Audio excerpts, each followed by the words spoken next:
It emerged that senior officers like Duckenfield had effectively covered up parts of their actions. It didn't help, did it? No, I think it was found that Duckenfield lied. He tried to blame it immediately on the Liverpool fans, and that was a massive error. There was going to be a backlash, because there's no doubt that the vast majority of people that turn up to watch a game of football, just as the police turned up simply to police a football match, not to hurt anybody. On Merseyside, it's the accusation that somehow the disaster was the fault of the fans themselves that has always cut particularly deep. The most notorious article to appear in the week after the disaster featured on the front page of The Sun, headlined "The Truth." Such was the anger that 23 years on from its publication, there are still many on Merseyside who refuse to buy The Sun as a result. Harry Arnold is the journalist who wrote the article. Now semi-retired, he's never previously spoken on camera about what happened. My involvement began, I think it was 4 days later, when the allegations began to emerge. In newspapers, as in television, if an allegation is made, it's your duty to report the allegation, but at the same time to give the other side the opportunity to respond. The allegations included suggestions that fans had urinated on victims on a level below them, that a young woman who was dead had been abused, and fans were generally accused of behaving in a drunken, disorderly fashion.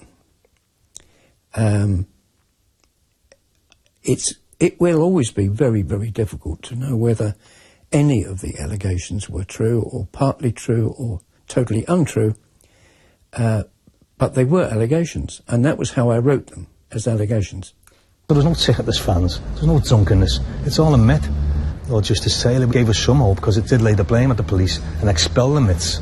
I mean, the drunkenness was expelled as a myth. As he rightly said, he said the majority of fans weren't drunk and weren't even worse for drink. I think the worst allegations, the strongest allegations, came from a news agency.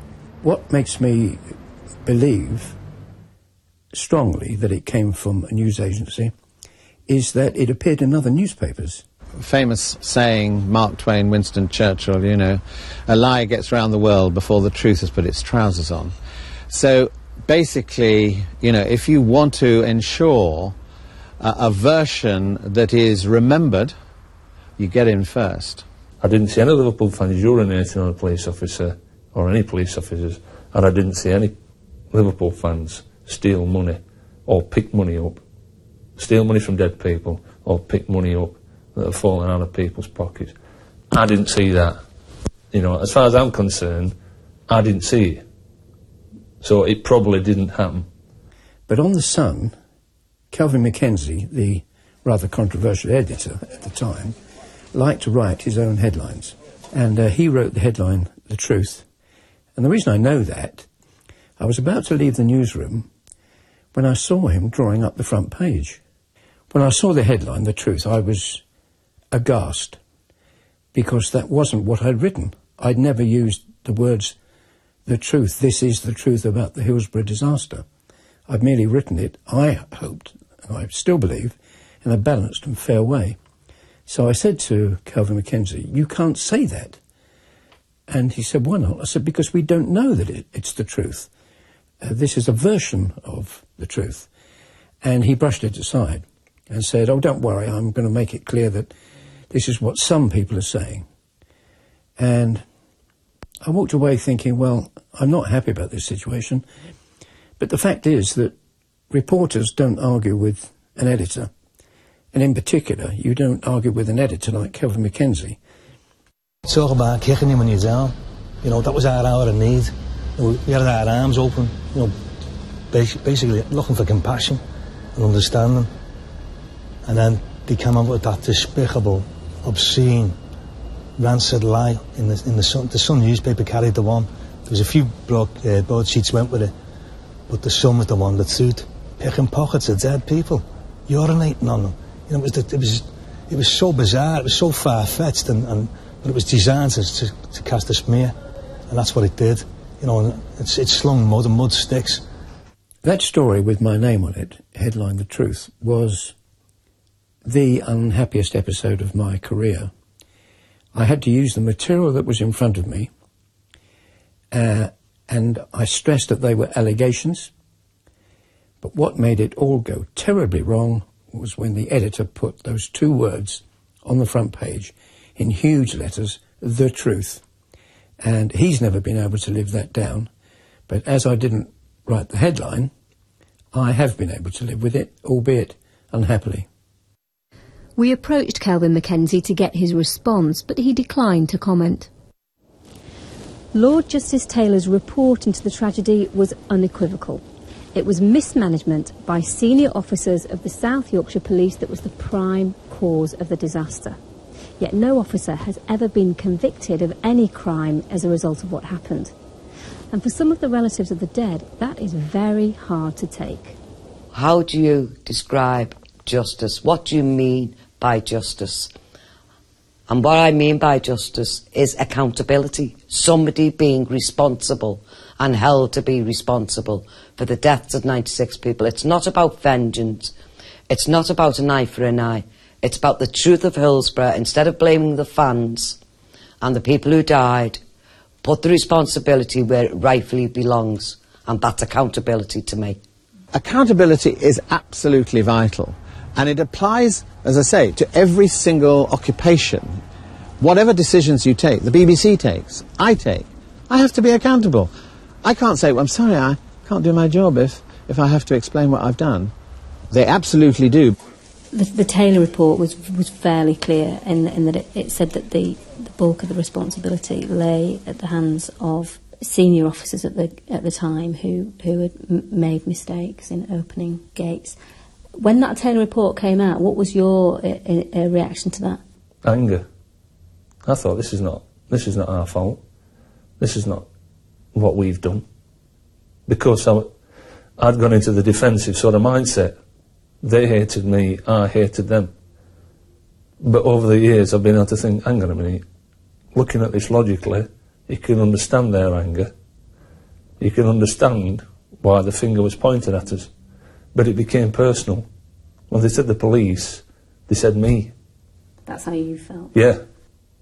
So in turn, I was against them. I got my back against the wall.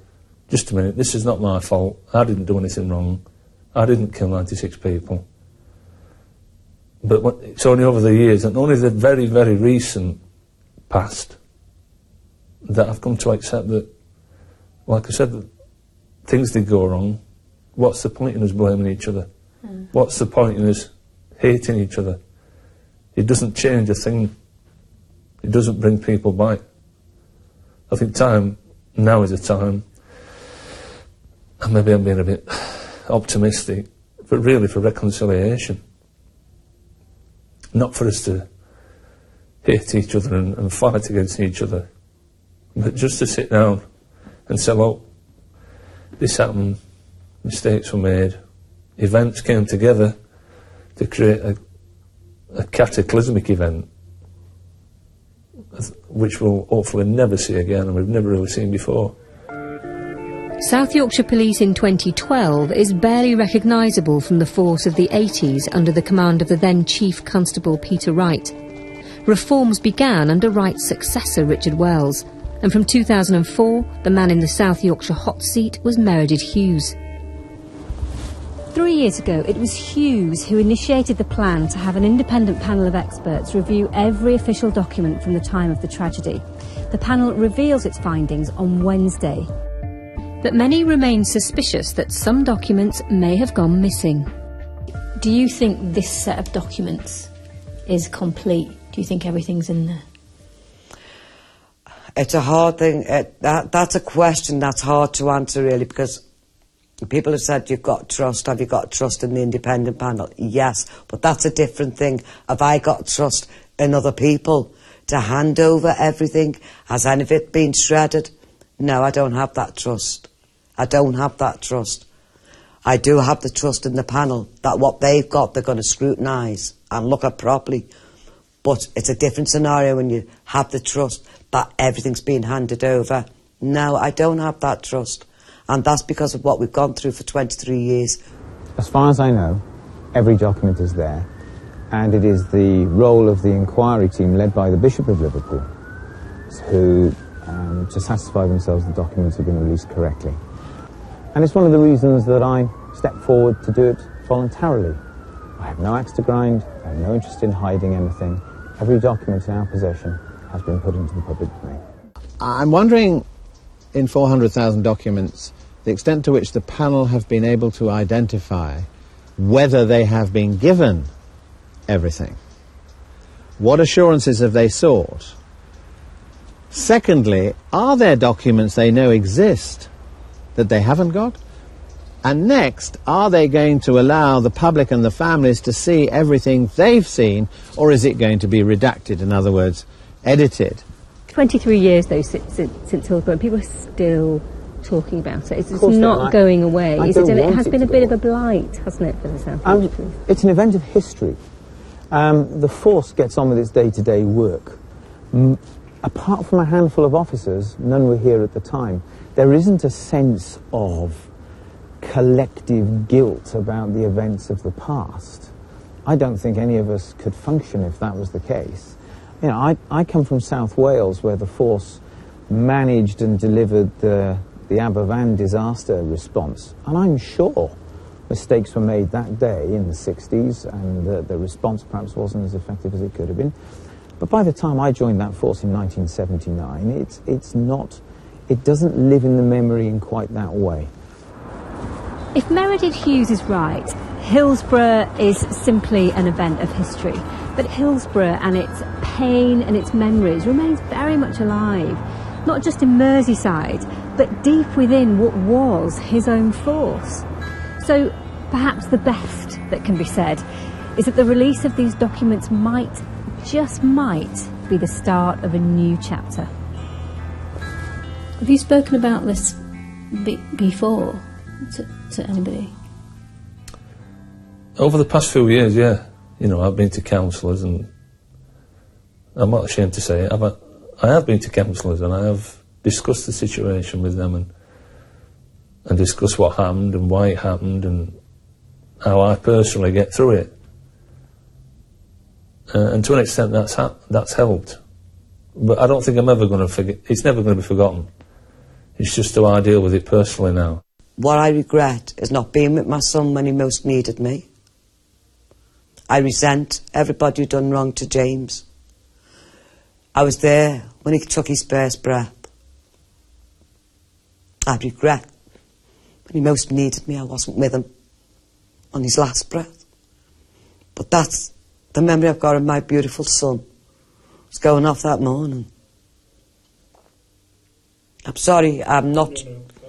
I apologise to all the families for this, because if I talk about James, I feel as if I'm forgetting the other 95, and none of them deserve to die. But you've asked me about James, and I've got to answer it truthfully. I just wished I'd have been there for him. Was he, in his mind, asking for me?